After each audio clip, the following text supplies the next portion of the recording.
저는 여러분과 함께 축복의 자녀로 키우자, 이러한 제목으로 함께 은혜를 나누고자 합니다. 한 번은 예수님께서 어느 마을에 가실 때에 많은 사람들이 어린아이를 예수님께서 만져주심을 기대하면서 데리고 나왔습니다. 그럴 때 제자들이 그 사람들을 꾸짖습니다. 그런데 예수님께서는 제자들이 그렇게 하는 것을 보시고 책망하며 말씀하시기를, 어린 아이들을 용납하고 금하지 말라. 하나님의 나라가 이런 자의 것이니라. 그렇게 말씀하십니다. 그런 다음에 그 어린 아이들을 안고 안수하시고 축복해 주셨다고 하는 겁니다. 오늘 저는 이 어린이 주일을 맞이해서 본문을 통해서 몇 가지 중요한 내용을 살펴보고자 합니다. 첫째로, 자녀는 부모의 소유가 아니라는 겁니다. 시편 127편 3절에 보면, 자식들은 여호와의 기업이요 태의 열매는 그의 상급이로다, 이렇게 말씀합니다. 자식은 하나님의 것이에요. 하나님이 기업이다, 이 말이에요.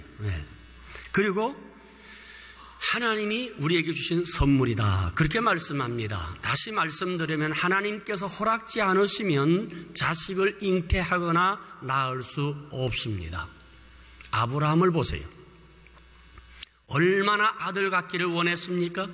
그러나 하나님께서 허락지 아니하시니까 자녀를 낳을 수가 없었어요. 100세에 겨우 하나님이 허락하여서 아들을 품을 수가 있었죠. 또 한나를 보세요. 한나는 자식을 잉태하지 못해서 성소에 올라가서 하나님 앞에 엎드려 눈물로 호소하며 하나님께 서원합니다. 사무엘상 1장 11절 말씀이죠. 서원하여 이르되, 만군의 여호와여, 만일 주의 여종의 고통을 돌보시고 나를 기억하사 주의 여종을 잊지 아니하시고 주의 여종에게 아들을 주시면 내가 그의 평생에 그를 여호와께 드리고 삭도를 그의 머리에 대지 아니하겠나이다 라고 했습니다. 이에 하나님께서 한나의 기도를 들으시고 사무엘을 선물로 주시지요. 자, 보세요. 하나님이 주시는 거예요. 요즘도 여러분 자녀를 낳고 싶으나 뜻대로 되지 못해서 애태우는 사람들이 얼마나 많은지 모릅니다. 혹 그런 분이 있으시거든 하나님께 기도해서 응답을 받으시기를 바랍니다. 왜냐하면 자녀는 하나님의 기업이요 그 태의 열매는 선물이라 말씀했습니다. 그러니까 하나님께서 자녀를 잉태하는 복을 주시는 겁니다. 그런데 보면은 우리나라 사람들은 이 자녀를 소유 개념으로 생각을 합니다. 아직까지 우리나라가 이렇게 여러분 정말 상당한 수준의 경제 생활을 하지만은 이 부인과 자식은 아직도 소유 개념이 있어요. 이 가부장적인 그런 의식이 있더라고. 지난번에 제가 한번 설교할 때 내가 뭐 종두었어요? 뭐 가져오라고 왜 시키냐고 내가 한번 설교한 적이 있죠. 그러고 난 다음에 인사도 안 하고 튀어나가는 것들이 있어요. 그게 정말 농담이 아니에요. 그래서 그것 때문에 교회도 딴 데 갔다는 사람도 있는데 참 괜찮은 사람 같아요. 아직까지도 내 거라는 생각이 있는 거예요. 어느 노신사가 길을 가다가 어느 아버지가 자꾸 너무 심하게 이렇게 혼을 내는 거예요. 그럼 무지막지하게 때려. 그래서 한마디 했어요. 애를 그렇게 때리면 되느냐고. 그랬더니, 여보시오, 내 새끼 내 때리는데 왜 그래요? 이것이 오늘날 우리들의 생각이에요. 내 거라는 것이죠. 여러분, 하나님께서 부모를 통해서 자녀를 주셨지만은 절대로 부모의 소유가 아닙니다. 여러분, 부모에게는 소유권 없어요. 잘못하면 국가에서도 뺏어갑니다. 잘못하면 하나님도 뺏어가는 거예요. 양육권은 있어요. 그래서 소유권은 절대로 없다는 거예요. 내가 낳았지만은 나의 소유는 아니라는 것을 알아야 되는 것입니다. 그래서 아이들은 신체적으로나 경제적으로 혼자의 힘으로 살아갈 수 없기 때문에 장성할 때까지 부모에게 의존하고 부모의 보호 아래서 양육받도록 하나님이 위탁해 주신 것입니다. 그런데 안타까운 것은 많은 부모들이 자식을 소유로 생각하다가 보니까 자식을 한풀이, 그 다음에는 자기의 일종의 보상심리, 또 대리만족, 이런 도구로 자녀들을 쓰고 있는 거예요. 그래서 부모님들이 나 공부 못했으니까 너 열심히 공부해야 돼. 나 꿈이 의사였는데 못했으니까 너 의사 돼야 돼. 너 앞으로 교수가 돼야 돼. 이렇게 부모의 그 욕구를 자녀에게 투사시켜서 자녀를 통해서 무언가를 얻고 싶고자 하는 그런 거 있습니다. 그거 여러분 아니에요. 자녀는 하나님이 주신 탤런트가 있어요. 그것을 개발하고 그것을 찾아내고 인정해 줘야 되는 거예요. 부모의 욕심과 뜻에 맞추어 가지고서 자녀를 키우려고 하면 절대 잘못됩니다. 여러분 마틴 루터 아시지요? 여러분 참 마틴 루터의 종교개혁으로 얼마나 여러분 세계 기독교가 정화되고 참 수십억의 인구들이 참 도움을 받았습니까? 그런데 마틴 루터 아버지가 유언을 했어요. 내 무덤에 루터가 오지 못하게 하라. 내 관에는 루터가 손을 대지 못하고 장례식에 참여치 못하게 하라. 유언을 했어요. 왜 그런 줄 압니까? 루터가 목회자가 된 것은 아버지 뜻이 아니었거든요. 아버지는 참으로 가난한 광부였어요. 그래서 그 아들 루터를 통해서, 아들 루터가 상당히 똑똑하니까 이 아들을 통해서 법관이 되어서, 그래서 그 가문의 신분 상승을 일으키려고 하는 아들을 도구로 생각했던 겁니다. 그래서 에르푸르트 학교라고 하는 당시의 독일의 명문 대학을 졸업하게 하고, 그래서 이제 법학자 공부를 하고 있는 그때에 어느 날 길 가다가 여러분 잘 아는 것처럼 하늘에서 벼락이 떨어지면서 옆 친구가 죽었습니다.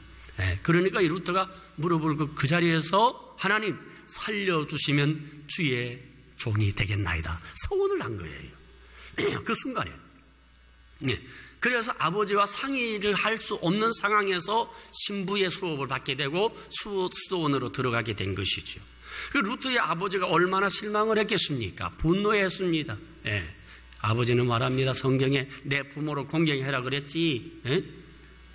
그렇게 부모를 노엽게 해서 되겠느냐고 설득했지만은 루터는 하나님과의 약속을 깨트릴 수가 없어서 성직자의 길을 걸어가게 된 거예요.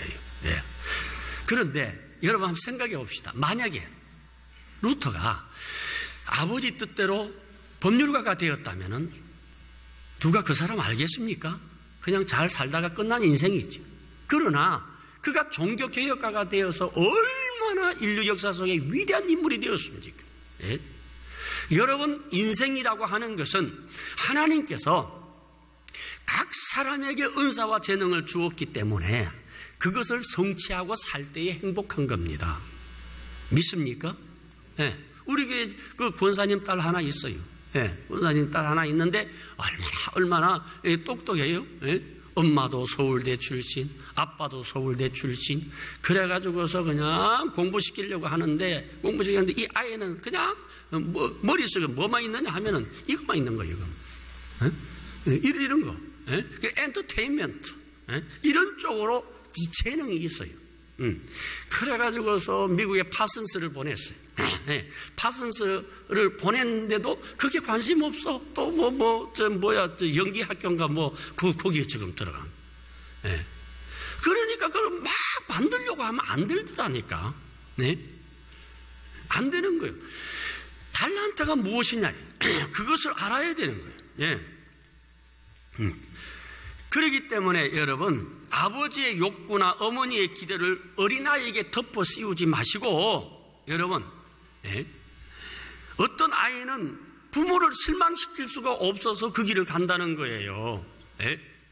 여러분, 내 기대를 꺾어버리고, 엄마의 욕망을 이루기 위해서, 아빠의 뜻을 이루기 위해서 자식이 그렇게 그 길을 가서 되겠습니까? 그러니까 하나님께서 내 자녀에게 주신 재능이 무엇인지를 발견하시기를 바랍니다. 여러분은 여러분 세대 산 것이고요. 요즘 아이들은 아이들 세대를 사는 거예요.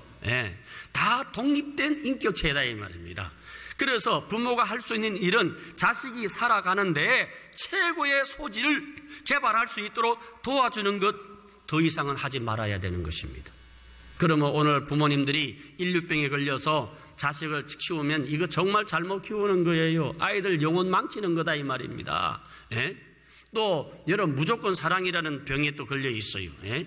자기 자식이 하나 둘 이렇게 낳다가 보니까 그냥 자기 자식이 최고예요. 예? 기죽이지 않게 하려고 하다가 보니까 교회에서도 그냥 주일학교에 한두 명 학생들 때문에 애를 먹는 선생님들이 있어요. 여러분 가정에서 자녀 교육 바로 시키시기를 바랍니다. 예. 그런 부모들은 내 자식이 제일 최고로 잘났다고 생각하는데 절대로 여러분 아니에요. 이거 심각한 문제입니다. 별 볼 일 없더라고. 어릴 때 똑똑해 보이는 것이지요, 별거 아니요. 제 조카가요 9개월 만에 한글 다 뗐어요. 예, 9개월 만에 알파벳 다 뗐어요. 아주 영재였어요. 예, 그런데 고등학교 때 꼴찌더라니까.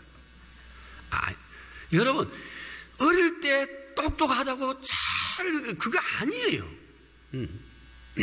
하루는 보수가 참새 사냥을 해서 하기 위해서 숲으로 갔어요. 숲으로 가서 이제 총을 가지고 이렇게 온 참새 한 마리가 포수님 부탁이 하나 있습니다. 뭔데? 예? 제발 내 자식만은 쏘지 말아주세요. 그래, 네 자식이 어떤데? 숲을 돌아다니다 보면 참새 중에 제일 이쁘고 목소리 좋은 참새가 한 마리 있어요. 그게 내 거예요. 내 자식이. 그래, 내 약속하마. 절대로 예쁜 참새를 내가 쏘지 않고 안 좋은 것만 내가 쏠 테니까. 그렇게 하고 이제 포수가 이제 이렇게 사냥 갔다 돌아오는데 보니까 지 새끼를 죽여가 가져오는 거야. 총에 맞아 죽은 거예요. 슬픔에 잠겨서 울었어요. 포수님 그럴 수 있습니까? 왜 내 자식을 쏘았습니까? 약속하지 않았었습니까? 그때 보수가 이렇게 대답했답니다. 내가 약속 안 지킨 게 뭐 있냐? 나는 이쁜 거는 한 마리도 손 안 댔어. 제일 못난 거 하나 죽였어. 그러더라고요. 예. 여러분 자기 자녀에 대한 눈이 먼 사랑으로 자기 자녀를 잘못 판단하고 있는 거예요. 망치게 하는 거예요. 예? 오늘 너무나 많은 부모님들이 자식에 대한 맹목적인 사랑으로 잘못 판단해서 바른 교육을 시키지 못하고 자녀를 망치고 있는 것을 볼 수가 있어요. 예? 그래서 이런 말이 있죠. 아버지 되기는 쉬워요. 그런데 참 아버지 되기는 어렵습니다. 예? 그 다음에 두 번째, 자녀를 여러분 예수님께 데려와야 돼요. 오늘 본문 13절에 사람들이 예수께 만져주심을 바라고 어린아이들을 데리고 오매 제자들이 꾸짖거늘 예수께서 보시고 노하시어 이르시되 어린아이들이 내게 오는 것을 용납하고 금하지 말라. 하나님의 나라가 이런 자의 것이니라. 자, 예수님께서 제자들과 함께 어느 마을을 지나고 계실 때에 사람들이 아이를 데리고 옵니다. 그때 제자들이 꾸짖지요? 그때에 예수님께서 정반대로 하셨어요. 아이들이 주님께 나오는 걸 기뻐하셨어요. 오히려 좋은 뭡니까? 제자들을 책망하시는 것입니다. 여러분, 우리 자녀들이 좋은 학교에 들어가게 하는 것 중요하고 또 좋은 환경 속에서 교육시키는 것 중요하지만은요, 그러나 예수님 만나게 하고 믿음으로 살게 하는 것이 100배 1000배 낫다고. 여러분 명문 뭐 초등학교 명문 거 소용없어요. 여러분, 하나님 앞에 데려오지 아니하면 바른 인간이 될 수가 없다니까. 어떻게 해서라도 아이들을 교회로 데려와야 되는 거예요.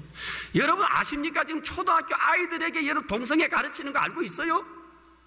예? 지금 여러분 디즈니랜드 뭡니까? 디즈니 어린 아이들 영화 봐요. 만화 영화인가 있잖아요. 보세요. 거기에 동성애가 나와요. 거기서 벌써 초등학교 아이들이 보는 거기에 동성애 나오고 있어요. 여러분 중학생들 가운데 동성애 경험하는 아이들이 지금 나타나고 있고 고등학생 가운데는 동성애 경험이 상당히 있다는 거예요. 여러분 심각합니다. 이걸 여러분들이 귀하다고요? 네? 귀하다고요? 네? 우리 손녀가 그래요. 할아버지, 시바가 뭐야? 내가 깜짝 놀랐어. 왜냐하면 얘가 아직까지 미국에서 나왔기 때문에 한국말을 제대로 몰라요. 이제 10살짜리인데 10살짜리 아이들의 입에서 뭐가 나오고 있어요? 예? 비타민C가 나오고 있는 거예요. 그 뜻을 모르니까 자꾸 반복 들으니까 나한테 가르쳐 달라는 거예요. 여러분들 좀 가르쳐 주세요. 뭐라 해야 돼? 예? 여러분 이 사회 썩은 거예요. 여러분 아이들 그대로 여러분 교육에 내버려 두면은 여러분들은 그 아이들 이미 버리는 거예요. 예? 얼굴에 여러분 지방질이 풍부하고 건강하게 잘 먹고 잘 살게 할 수 있을지 모르겠지만 인격과 품격은 이미 끝난 거예요. 우리가 이걸 알아야 되는 거예요. 이것을 정화시키고 그래도 사회 속에서 이런 좋지 않은 것들이 걸러서 들어왔을 때에 교회라는 기능을 통해서 이런 세계도 있구나. 이 사회가 이런데 이 교회에서는 이렇게 나를 새롭게 하는 기능이 있구나 해서 교회를 통해서 아이들이 정화가 되는 거예요. 예, 그러면서 이 시대적인 인물로 자라나게 되는 것이지. 여러분 자녀들이 여러분 서울대학 가면은 전부 다 여러분 지금 이제 감방에 들어 큰 도둑질 하는 사람 다 서울대 출신 아닙니까? 다 명문대 출신 아닌가요? 예? 서민들은 그런 짓 안 해. 예. 그러기 때문에 여러분 교회를 우습게 여기면 다 반드시 여러분 눈물 흘리는 그날 온다고요. 예? 우리 교회에 그런 분이 한 분 있어요. 어떤 권사님의 아들인데 어머니가 이렇게 몸이 안 좋으신데 교회 교회 말하지 마세요. 이 권사 아들이야 이게. 예? 하나님 앞에 그런 권사 회개해야지. 예? 어떻게 엄마가 권사인데 어떻게 어머니가 권사인데 아들이 교회 나오라고 한다고 해가지고 교회 나오죠. 그런 소리 하지 마라고. 그러니까 여러분 잘못된 거 아니에요? 여러분 나 혼자 그냥 열심히 예수 믿으면 되는 건가요? 그거 잘못된 거 아니에요? 어떻게 해서라도 교회에 데리고 나와야 돼. 교회라는 기능이 여러분의 아이들의 이 사회의 모든 오염된 것을 정화시키는 능력이 있다는 거예요. 네? 미국의 오하이오주의 웨스트 브로치라는 마을에 니틱스라는 교수가 있었어요. 선생님이 있었어요. 그 시골 마을이니까 내 아이들이 뭉쳐서 흙장난을 하고 있는데 얘들아 이리 와. 내가 좋은 분 소개해 줄 테니까 너희들 나 따라가자. 그래서 그 내 아이들을 이 선생님이 가르쳤어요. 어릴 때부터 쭉 그 교회에서 조그마한 시골 교회에서 73살이 은퇴했어요. 이 니틱스 교수님이 교사님이 73살에 은퇴했는데 4통의 편지가 왔어요. 그 편지 내용이 이래요. 선생님, 우리가 길거리에서 흙장난 할 때에 선생님은 예수님을 만나게 해주시고 우리를 축복하시고 우리를 잘 가르쳐 주셨습니다. 감사합니다 하면서 편지가 왔는데 하나는 중국 선교사, 하나는 미국 연방은행 총재, 한 사람은 대통령 비서실장, 한 사람은 31대 대통령 후보. 4사람이에요. 얼마나 위대합니까? 여러분 교회 위대합니다. 교회 우습게 보면 안 되는 거예요. 그래도 하나님께서는 여러분이 교회라는 기능을 통해서 가정을 살리고 이 사회를 살리고, 이해되십니까? 여러분 아이들 핸드폰에 뭐 가지고 있습니까? 예? 여러분 아이들이 가지고 있는 핸드폰 속에 뭐가 있는지 여러분 아십니까? 여러분 아이들 그 초등학교 아이들이 여러분 그 어린 아이들 속에 대화가 어떤 대화가 있는지 여러분 아십니까? 중학교 갔다면 끝이야. 네, 손 못 댑니다. 여러분 아이들이 이쁘기 전에 무시무시한 현실 속에서 내 자녀들이 커 나가고 있다고 하는 이 두려움과 긴장감 가운데서 하나님이여 내 자녀를 하나님이여 눈물 싸개로, 사랑의 싸개로 감추어 주시고 하나님 보호하여 주셔서 명문 가정을 이루게 해주시고 정상에 세워주시고 이렇게 여러분 지금부터 기도해 나가시기를 바랍니다. 여러분 기도는 여러분 일주일 가도 자식을 한 번도 기도하지 않고 야 공부 잘해 예. 반드시 여러분 그 화살이 그 부모에게 돌아오는 날 옵니다. 예? 하나님께서는 우리에게 이렇게 변화시켜 주시는 거예요. 여러분 진흙은 굳기 전에 그릇을 만들어야 합니다. 여러분 자녀들의 마음이 굳기 전에 믿음을 담아서 위대한 그릇으로 만들어 나가야 합니다. 어린아이는 부모의 거울이라고 말합니다. 아이 속에 반사되어지는 자신을 바라보시기를 바랍니다. 통계에 의하면은 여러분 알코올 중독자 가정의 3분의 2가 그 자녀들 가운데 알코올 중독자가 나온다는 거예요. 네? 한마디로 말해서 부모가 바로 서지 못하면 자녀가 바로 될 수가 없는 거예요. 네? 여러분 가정에서나 교회에서나 아이들 앞에서 교회를 비방하거나 주의 종을 욕하지 마시기를 바랍니다. 아이들 죽이는 거예요. 가정은 자녀들의 마음의 안식처가 되어야 되고 그래도 교회가 마지막 이 시대에 여러분 보루가 되어줘야 됩니다. 아이들이 여러분 기댈 데가 없어요. 대통령을 기대요? 학교 선생님을 기대요? 이 사회를 기대요? 어디 기대입니까? 기댈 데가 없어요. 예? 여러분들 부모같이 여깁니까? 자녀들이요? 자녀들이 여러분들을 부모같이 여길까요? 그렇지 않습니다. 여러분 주머니만 생각하는 것이지. 예. 그러기 때문에 여러분 교회를 귀하게 여기시고 자녀들을 할 수 있으면 교회 데려와서 양육을 시키시기를 바랍니다. 여러분 공부 많이 시킨다고 큰 인물 되는 거 절대 아니에요. 여러분 미국의 하버드 대학을 가장 많이 합격시키는 미국의 유대인 학교는 12시까지 여러분 종교교육 시킵니다. 탈무드와 그 다음에는 율법을 가르칩니다. 그 다음에 점심 이후에 가르쳐도 미국의 하버드를 석권하고 있다는 거예요. 어떤 정신으로 가르쳐 주느냐, 이것이 중요하다는 것을 깨달으시기를 바랍니다. 언젠가는 여러분 잘 들으세요. 신앙교육 시키지 않은 어느 날 여러분 눈에는 피눈물 나는 그날 옵니다. 그리고 부끄러운 그날 옵니다. 여러분 믿는 집안의 부모 가정에서 자녀들은 하나도 믿지 않는 것, 이거 부끄러운 것 아닙니까? 여러분 믿는 집안의 부모 가운데서 예수 믿지 않고 여러분 한 그 저주 아닌가요? 돈 물려주는 게 복인가요? 여러분 정신 차리시기를 바랍니다. 오늘 여러분 회개하세요. 그런 사람들은 회개해야 되는 거예요. 그래서 하나님 내가 잘못했습니다. 내가 내 자식 잘못 갔어. 예, 이렇게 할 때에 그 가정이 다시 태어나게 될 줄로 믿으시기를 바랍니다. 그래서 자녀들이 볼 때에 우리 아버지는 그냥 교회 생활 열심히 하고 인간관계도 화목하고 기도하고 감사하는 그런 모습을 보여줄 때에 얼마나 자녀들이 행복하게 자랄까요? 입만 열면 싸우고 입만 열면 요가 누구 요가 그래 되겠느냐고. 한 번은 초등학교 4학년에 연락이 왔어요. 우리 아버지 좀 가르쳐 달라고. 왜 그러냐 그랬더니 차 타고 교회 올 때마다 싸우는데 어느 정도 싸우느냐 꼭 이혼할 것 같다는 거예요. 그래서 야 이거 예배 마치면 우리 아버지 헤어질 거나 이렇게 하는데 교회 가서 또 둘이서 깍깍깍깍 얼마나 아니네 또 달라지더라는 거야. 그래서 야 우리 아버지 엄마 이제는 서로 이제 화해했구나 했는데 차 타고 가면서 또 죽도록 싸운다래. 그래가지고 아이가 걱정스러워서 연락을 했더라니까요.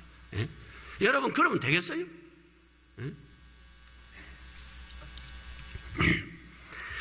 여러분 가장 강력한 교육이 뭡니까? 따라하는 교육이에요. 따라하는 거. 예. 욕하는 부모 밑에 자신도 모르게 욕을 배우게 되는 거예요. 예. 무서운 일이지 않습니까? 예. 말하기 전에 엄마 아빠가 행복하게 사는 것을 보여주면 됩니다. 가정교육이라고 하는 것은 여러분 말이 필요 없습니다. 예수 믿는 사람이 어떻게 살아야 하는지, 교회는 어떻게 섬겨야 하는지, 믿음 생활을 어떻게 해야 되는지 삶을 통하여 보여줄 때에 그것이 살아있는 교육이 될 줄 믿고 여러분 자녀들의 영적인 정신적인 그러한 양식이 될 줄 믿으시기를 바랍니다. 그 다음에 세 번째 자녀들을 축복하세요. 16절에 그 어린 아이들을 안고 그들 위에 안수하시고 축복하시니라. 예수님은 그 바쁜 사역 가운데서도 아이들을 안아주고 안수해 주시고 축복해 주셨습니다.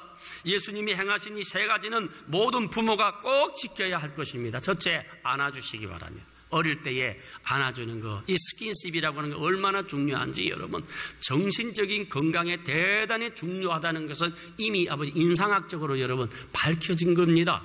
그렇기 때문에 아이들을 이렇게 안아줄 때에 정말 사랑의 관계를 느끼는 거예요. 그래서 사랑이 뭔지를 느끼게 된다는 것이죠. 그래서 안아주고 다독여 주시기를 바라고요. 두 번째는 안수해 주는 겁니다. 여러분 부모의 권위를 끝까지 유지하기를 원합니까? 그러면 어릴 때 자녀의 머리에 손을 얹고 축복해 주시기를 바랍니다.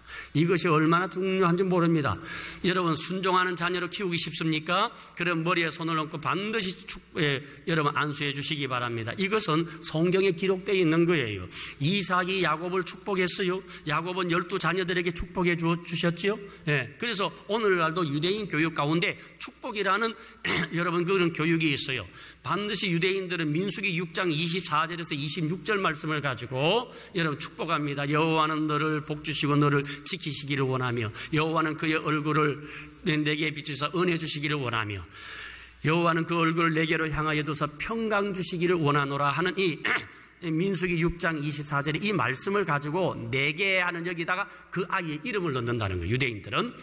유대인 아버지가 그 이름을 넣어서 자녀들을 계속해서 축복한다는 거예요. 축복하는. 여러분 자녀 축복해 주시기를 바랍니다. 아멘이십니까? 어떻게 축복합니까? 안수해 주시기 바랍니다. 머리에 손 올려주세요. 안수할게 이렇게 하지 말고 머리에 이렇게 손 올리세요. 그래서 이렇게 자녀를 축복해 주시면 좋고, 또 만약에 자녀들이 다 커서 그렇게 할 수 없으면은 여러분들이 이렇게 선포하세요. 민수기 6장 24절에서 26절의 말씀을 가지고 이렇게 여러분 자녀들의 이름을 부르시기를 바랍니다.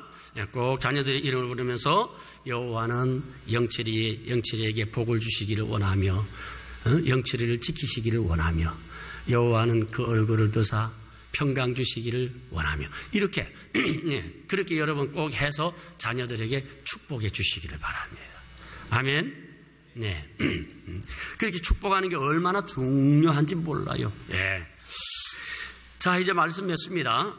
자녀는 부모의 소유물이 아니다는 거예요. 소유권 없습니다. 양육권만 있습니다. 그 다음에 자녀를 반드시 교회 기간에 예수님께 데려와야 된다는 사실입니다. 세 번째, 축복해 주시기 바랍니다. 반드시 이러한 과정을 거친 자녀들을 절대로 여러분 약하지 않습니다. 정상에 세워주시고 머리 되게 해주시고 쓸만한 인재 되게 하시고 하나님의 축복의 주인공이 되게 해주실 줄로 믿습니다. 그래서 예수님을 인격적으로 만나게 해야 됩니다. 자녀들의 가슴 안아주고 안수도 하고 그렇게 해주시기를 바랍니다.